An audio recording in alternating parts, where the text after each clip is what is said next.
closed starting in 2018-2019, Mississippi's high schoolers could have the opportunity to earn endorsements alongside a traditional diploma. WochitProponents for curbing state testing are embracing a potential victory, following a state education panel's recommendation to rescind a policy that would have counted end-of-course exam scores toward high school students' final grades. In 2014, the State Board of Education approved a policy to weigh scores from the state standardized tests in algebra, English 2, U.S. history and biology as 25% of a student's final grade in each corresponding subject. The Commission on School Accreditation voted Thursday to ask the State Board of Education to scrap the policy, which was slated to start in the 2019 school year. More, MDE to review how much students test after backlash from parents, educators, lawmakers. More, are Mississippi students over-tested? New study weighs since the state doesn't track data. More, here's why Mississippi won't swap exit exams for the ACT Chief Accountability Officer Paula Vanderford told WLBT that MDE had received feedback from districts questioning the logistics of the proposed policy.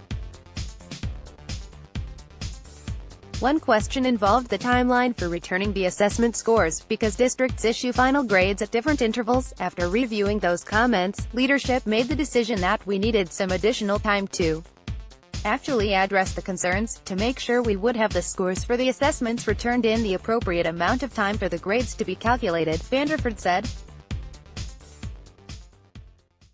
The State Board had already discussed delaying the timeline for incorporating biology and U.S.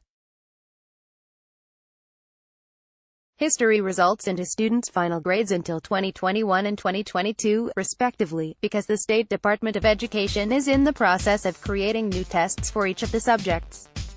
Now members will vote on eliminating the policy as whole.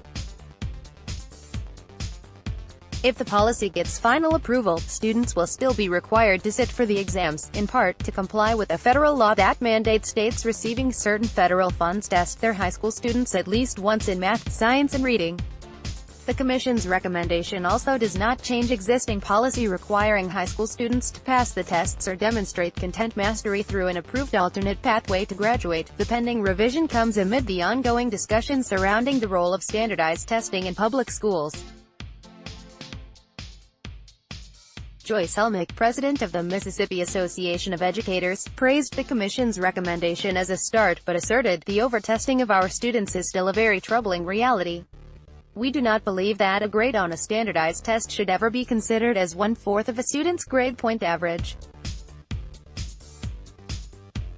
This practice in our public schools would have affected not only students' GPAs, but also in some cases their ability to graduate with their classes. And, unfortunately, it could have a detrimental effect on students' mental health and well-being," she said in a statement. Read or share this story, https://www.clarenledger.com/story/news/2018/06/15/high-school-testing-requirements-made-not-count-final-grades/704492002/